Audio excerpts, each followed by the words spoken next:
Close your eyes and picture the discovery of the Americas. What do you see? You likely see exactly what every Western history textbook, every Hollywood movie, and every national monument has trained you to see. You see a vast, untouched wilderness. You picture endless, impenetrable forests stretching from the Atlantic coast. You imagine a virgin continent, wild and pristine, waiting patiently for the plow and the wheel. In this universally accepted narrative, the indigenous peoples are framed as sparse, scattered, primitive nomads who simply wandered through the woods, leaving absolutely no permanent mark on the landscape. And then, the story goes, the brave, brilliant European pioneers arrived. They brought civilization. They tamed the wild, terrifying frontier. They chopped down the ancient forests, tamed the savage rivers, and built the modern world out of raw, untouched nature. This is the foundational myth of the Western Hemisphere. It is a story of heroic European progress, conquering a wild, empty land. It is also one of the most successful, deeply horrifying chronological illusions ever pulled over the eyes of humanity. The European settlers of the 17th century did not find an untouched wilderness. They did not conquer a pristine, virgin continent. When the pilgrims stepped off their ships, they actually stumbled, completely blind, into a massive, heavily engineered, post-apocalyptic graveyard. This is the buried record, and today, we are peeling back the layers on the wilderness illusion and how Europe mistook a shattered, devastated civilization for an empty garden. What follows is the dark, ecological truth they absolutely do not want you to know. If you are the kind of person who questions the foundational myths you were taught, if you want to know the actual history of the ground you walk on, you are in the right place. Hit subscribe. We dig into buried records like this every single day. Let us begin by dissecting the official story, the version of environmental history you were tested on in school. The narrative of the New World is incredibly specific, and it serves a massive, deeply cynical political purpose. You were taught that when colonists arrived in places like Jamestown in 1607 or Plymouth Rock in 1620, they faced an overwhelmingly hostile, dense, and ancient forest. The European mind, shaped by manicured farms and cramped, filthy cities, viewed this American wilderness as a dark, terrifying void. We are told stories of pioneers bravely pushing their wagons westward across vast, empty plains, battling the elements to carve out a living. This narrative of the empty land was not just a romantic story, it was a strict, highly calculated legal doctrine. The European empires operated under a legal concept called Terra Nullius, which translates to nobody's land. According to European law, if a piece of land was not fenced in, if it was not being actively plowed and farmed in the specific European style, and if it did not have a permanent, stone-built Christian city sitting on it, that land was legally considered empty. It was classified as wilderness. By framing the Americas as a pristine wilderness, the European empires gave themselves the ultimate moral and legal justification for mass theft. You cannot steal something if no one owns it. You cannot conquer a civilization if you convince the world that the land is completely wild. The doctrine of terra nullius allowed the West to look at a continent inhabited by tens of millions of people and legally declare it vacant. They looked at the indigenous populations and classified them as part of the local fauna. They were treated as just another species of wild animal roaming through the woods, primitive hunter-gatherers who had supposedly lived there for thousands of years without ever figuring out how to alter their environment. But if you actually dig into the ecological, archaeological, and physical records of the Americas before the year 1492, that beautiful, pristine wilderness myth is completely destroyed. To understand the sheer magnitude of the lie, you have to look at what the American landscape actually looked like before the European ships arrived. It was not a wild, untamed frontier. It was one of the most heavily populated, meticulously engineered, and massively cultivated landmasses on the face of the earth. Let us start in the place we most associate with wild, untouched nature, the Amazon rainforest. When you think of the Amazon, you think of an impenetrable, deadly jungle. You think of a place where human beings can barely survive, let alone build an advanced civilization. The Western textbook tells you that the Amazon has been completely untouched by human hands for millions of years. But modern archaeologists and soil scientists have discovered a terrifying truth buried right beneath the jungle floor. Large sections of the Amazon rainforest are not natural at all. They are the overgrown ruins of a massive, heavily managed orchard. The soil in a natural tropical rainforest is notoriously terrible for farming. The heavy rains wash away all the nutrients. You cannot grow enough food to support a massive population in natural Amazonian dirt. But the indigenous peoples of the Amazon did not accept this limitation. They did not just adapt to the wild, they completely re-engineered it.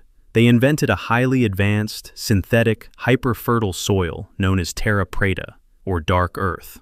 Through a complex, multi-generational process of burning organic waste, burying charcoal, and cultivating highly specific microscopic bacteria, the indigenous engineers created a soil that is literally alive.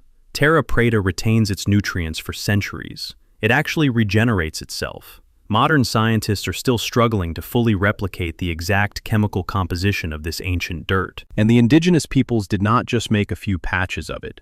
They laid down thousands of square miles of Terra Preta across the Amazon basin. They used it to plant massive, highly organized orchards of fruit trees, Brazil nuts, and palm. They completely sculpted the hydrology of the basin, building massive raised causeways, complex fish weirs, and sprawling, interconnected cities hidden beneath the canopy. When early Spanish explorers floated down the Amazon River in the 1500s, they did not report a dark, empty jungle. They reported seeing heavily fortified cities, millions of people, and endless miles of cultivated, highly productive farmland lining the riverbanks. The Amazon was not a wilderness. It was a massive, highly advanced agricultural machine. Now, zoom out from the Amazon and look at the vast forests of North America. The Western narrative insists that the forests of the American East Coast were so thick and dense that a squirrel could travel from the Atlantic to the Mississippi River without ever touching the ground. The early European settlers wrote terrified letters back home, describing the dark, suffocating canopy of the wild woods. But the buried record proves that before 1492, those dark, dense forests did not exist. The indigenous nations of North America were the absolute masters of fire. They did not fear the forest, they managed it with microscopic precision. Every autumn, nations across the continent executed massive, highly coordinated, controlled burns. They set low-intensity fires that swept through the underbrush. These fires did not destroy the large, mature trees. Instead, they completely cleared out the dense, tangled vines, the dead wood, and the suffocating brush. The ash fertilized the soil, triggering massive blooms of fresh, green grass the following spring. The result of this continent-wide fire management was not a dark, terrifying wilderness. It was a massive, sunlit, beautifully manicured park. Early European explorers, who actually saw the continent before it changed, described riding their horses at a full gallop through the forests, because the trees were spaced so perfectly apart and the ground was completely clear of brush. The indigenous peoples had engineered the entire landscape to be a massive, open hunting ground. The fresh grass attracted massive herds of elk, deer, and bison right to their doorstep. They were actively farming the forest itself. They planted massive groves of nut-bearing trees. They cultivated sprawling, endless fields of corn, beans, and squash along every major river valley. They terraformed the continent to serve their needs. And they did not just build farms. They built massive, awe-inspiring urban centers. Look at the Mississippian culture, located right in the heart of the American Midwest. The textbooks almost entirely erase them, but the physical evidence cannot be ignored. Just across the river from modern-day St. Louis sat the massive, ancient metropolis of Cahokia. In the 12th century, Cahokia was larger and more heavily populated than the city of London. It was a sprawling, highly organized urban center, featuring massive, precision-engineered earthen pyramids. The central pyramid, Monk's Mound, has a larger base than the Great Pyramid of Giza. The city was surrounded by an astronomical observatory made of massive timber circles and complex, heavily trafficked trade routes that stretched from the Great Lakes all the way down to the Gulf of Mexico. And if you move further south to the Valley of Mexico, the illusion of the primitive, wild Americas shatters completely. When the Spanish conquistador Hernán Cortés marched over the mountains in 1519 and looked down at the Aztec capital of Tenochtitlan, his men literally thought they were dreaming. They had never seen anything like it in Europe. Tenochtitlan was a massive, glittering island city built in the middle of a lake. It housed over 200,000 people, making it vastly larger than Paris, London, or Rome at the time. But it was not just bigger, it was infinitely more advanced.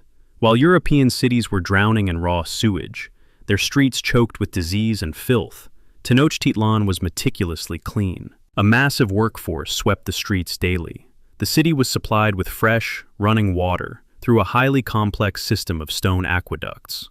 They grew massive amounts of food on floating artificial agricultural islands called chinampas that yielded up to 7 harvests a year. They had sprawling botanical gardens, massive public markets, and a level of civic engineering that made the Spanish realize, with absolute terror, that they were looking at a civilization far more advanced than their own. The Americas in 1491 were not a wilderness. The continent was full. It was loud. It was deeply connected by thousands of miles of paved roads and trade networks. The environment was completely domesticated, shaped, and controlled by the brilliant minds of tens of millions of indigenous engineers. So, a massive, terrifying question emerges. If the Americas were heavily populated, meticulously manicured, and dominated by massive urban centers, how did the Pilgrims end up stepping into a dark, overgrown, terrifying forest a century later? How did the European settlers push west and find vast, empty plains filled with millions of wandering bison? How does a massive, heavily engineered continent suddenly, completely turn back into a wild, untamed wilderness? To answer that question, we have to look at the darkest, most devastating blind spot in recorded human history. We have to look at the missing century. To understand the missing century, you have to look at the exact timeline of European arrival. The Western narrative tends to blur it all together. You are taught that Columbus sailed in 1492, and then, shortly after, the Pilgrims sat down for Thanksgiving. But there is a massive, deadly gap of over 100 years between the first Spanish explorers in the south and the later English and French settlers in the north. And in that 100-year gap, the absolute greatest demographic catastrophe in the history of the human species occurred. In the 1530s and 1540s, long before the English ever thought about building Jamestown, a ruthless Spanish conquistador named Hernando de Soto launched a massive, heavily armed expedition deep into the American southeast. He marched his army through what is now Florida, Georgia, the Carolinas, and across the Mississippi River. De Soto kept meticulous records. His journals do not describe a dark, empty wilderness. He described marching for days through endless, meticulously planted fields of corn. He described encountering massive, heavily fortified cities, surrounded by defensive moats and high wooden palisades. He described a landscape so incredibly crowded with people that from the top of one town's earthen pyramid, you could see the fires of several other massive towns in the distance. The American Southeast was a thriving, deeply interconnected civilization. But De Soto and his men did not just bring swords and muskets. They brought something vastly more destructive. They brought pigs and horses and cattle. For thousands of years, the populations of the Americas had been physically isolated from the rest of the globe. Because they did not heavily domesticate herd animals like cows and pigs in the same way Europeans and Asians did, the indigenous peoples had never been exposed to zoonotic diseases. They had absolutely zero genetic immunity to the horrifying microscopic arsenal of the Old World. When De Soto's pigs escaped into the woods, or when a sick Spanish soldier interacted with a local population, they unleashed a biological apocalypse. Smallpox, influenza, measles, typhus, cholera. These diseases did not just kill a few people, they acted like a biological wildfire. And because the Americas were not a disconnected wilderness, but rather a massive, highly connected web of paved roads and bustling trade routes, the diseases traveled incredibly fast. The pathogens moved hundreds of miles inland, sweeping through the massive cities, the sprawling agricultural valleys, and the deeply connected trade networks, long before a single European explorer ever set eyes on them. The mortality rate is almost impossible for the modern mind to comprehend. Historians and epidemiologists now estimate that within the first century of European contact, up to 90% of the indigenous population of the Americas was completely wiped out. We are talking about the deaths of tens of millions of people. It was a hemispheric collapse. It dwarfed the Black Death of Europe. Entire nations, sprawling urban centers, and massive agricultural empires were reduced to absolute silence in a matter of decades. So, what happens to a highly engineered, meticulously managed continent when 90% of the landscape engineers suddenly die? What happens when the people who set the controlled fires, the people who prune the massive orchards, the people who hunt the animals and plow the fields, are wiped out in a single generation? The environment violently, aggressively rebounds. This is the birth of the wilderness illusion. Without the indigenous nations to execute the annual controlled burns, the forests of the East Coast exploded. The underbrush, which had been cleared away for centuries, aggressively grew back into dense, tangled, impenetrable thickets. The massive, open, park-like hunting grounds were swallowed by a dark, suffocating canopy of untamed wood. The endless, sprawling fields of corn and squash were quickly reclaimed by fast-growing weeds, saplings, and wild vines. The massive earthen pyramids of cities like Cahokia were covered in dirt and deep roots, camouflaging them into looking like natural hills. And the animals experienced a terrifying, unnatural population explosion. You were taught to romanticize the massive herds of millions of bison that once roamed the American plains. You were told stories of flocks of passenger pigeons so thick they blocked out the sun for days. The Western narrative frames this as the absolute abundance of pristine, untouched nature. But the buried record reveals a deeply unsettling truth. Those massive, sky-darkening flocks and earth-shaking herds were not natural. They were the direct ecological symptom of a post-apocalyptic landscape. The bison and the pigeons exploded into the millions precisely because their primary apex predator, the indigenous human being, had just been biologically exterminated.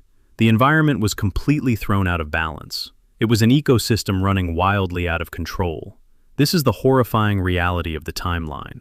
When the English pilgrims finally landed at Plymouth Rock in 1620, or when the French fur trappers pushed into the Ohio River Valley, they were not looking at an ancient, untouched wilderness. They were looking at an environment that had only been abandoned for roughly 50 to 80 years. They were looking at the overgrown ruins of a shattered civilization. When the English colonists arrived in Massachusetts, they were amazed to find that the woods were completely empty, yet the ground was surprisingly easy to clear. They found open meadows perfectly suited for building their towns. They found massive, wild orchards of fruit and nut trees just waiting to be harvested. They looked up at the sky and literally thanked God for preparing a virgin, empty garden specifically for their arrival. The colonial leaders wrote in their journals that divine providence had swept the land clean of the savages to make way for the superior European race.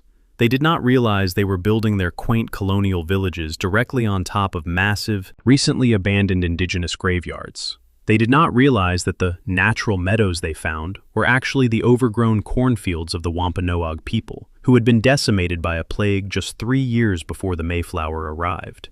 The European settlers mistook a cemetery for a garden, and once they established this massive, fundamental misunderstanding of the landscape, they weaponized it.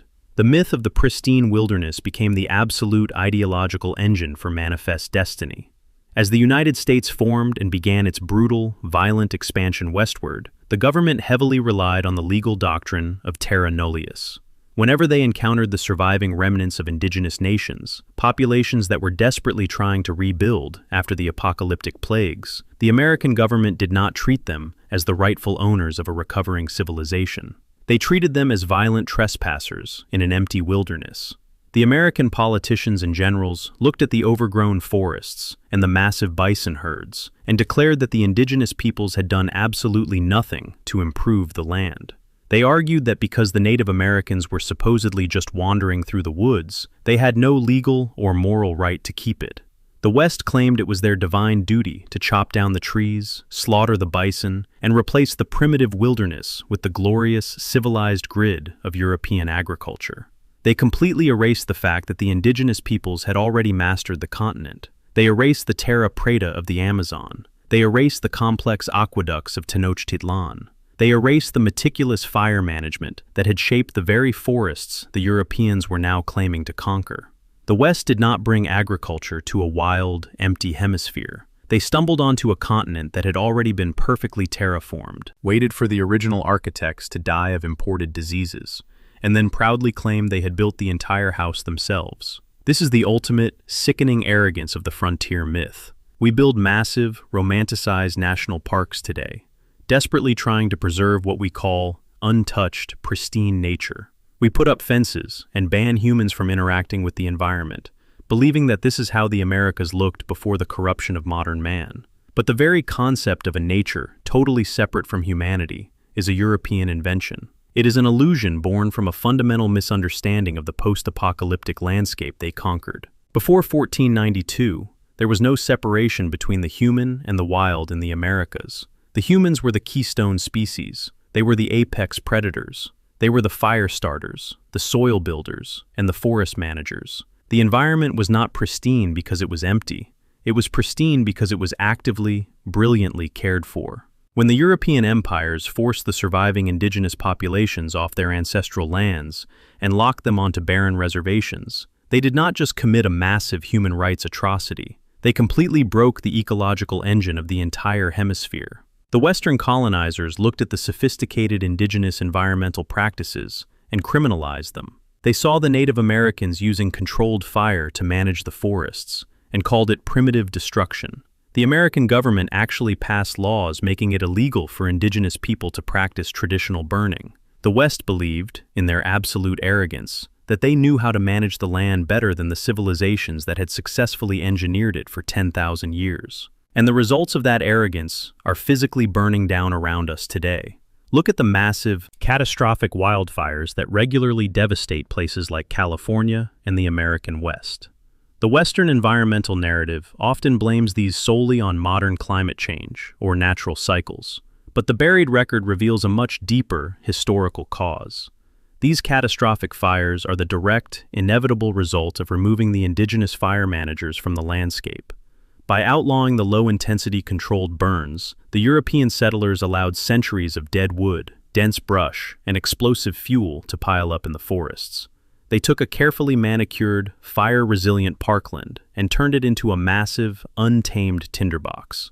The West did not save the American forests. They fundamentally misunderstood them, mismanaged them, and set the stage for their total destruction. This is the ultimate, tragic irony of the wilderness illusion. We are taught to view the Western pioneers as the ultimate environmental tamers, the brave men and women who brought order to the chaos of nature. We watch movies where the rugged frontiersman chops down the wild forest to build a civilized cabin. We celebrate the expansion of the United States as the glorious triumph of human progress over a dark, empty void. But the pioneers were not the first to tame the continent. They were simply the beneficiaries of the greatest demographic collapse in human history. They walked into a landscape where the heavy lifting had already been done. The forests had already been cleared of impenetrable underbrush. The river valleys had already been terraced and optimized for agriculture. The soil of the Amazon had already been chemically engineered for maximum fertility. The massive, fruit-bearing orchards were already planted and waiting to be harvested. The European settlers did not conquer a wild, virgin frontier.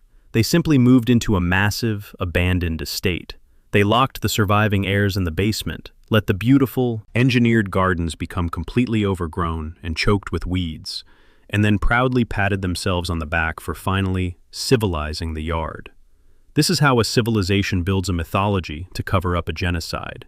You cannot celebrate the genius of the indigenous landscape architects if you are actively trying to exterminate them. You cannot acknowledge the massive, highly advanced cities of the Mississippian culture if you are trying to convince the world that the people living there are primitive savages who deserve to be conquered. The Western empires had to erase the physical reality of the Americas in order to justify stealing it. They had to invent the wilderness. They had to pretend the land was empty so they wouldn't have to admit they were standing on a graveyard. The next time you look at a painting of the Pilgrims landing at Plymouth Rock, or a movie about a wagon train crossing the endless, empty American plains, do not look at the brave European pioneers. Look at the trees. Look at the soil. Look at the massive herds of bison. Remember that you are not looking at a pristine, untouched nature. You are looking at the ecological scars of a biological apocalypse. You are looking at an environment desperately screaming for the brilliant, indigenous landscape engineers who were violently wiped from the timeline. The Americas were never a new world. They were an unimaginably old, deeply sophisticated, and beautifully managed civilization that the West completely destroyed, forgot, and then claimed to discover. Everything you just heard is documented. It is physically written into the soil samples of Terra Preta in the Amazon. It is recorded in the pollen counts of ancient North American lakes, proving the sudden cessation of controlled fires. It is meticulously detailed in the surviving journals of Hernando de Soto and the earliest European explorers. The question isn't whether it's true. The question is, why is the myth of the empty wilderness still printed in your textbook? If this completely changed how you see the history of the Americas and the myth of the pristine frontier, share it with someone who needs to hear this. And if you want to go deeper, the buried record has a lot more to reveal. Subscribe, and we will keep digging.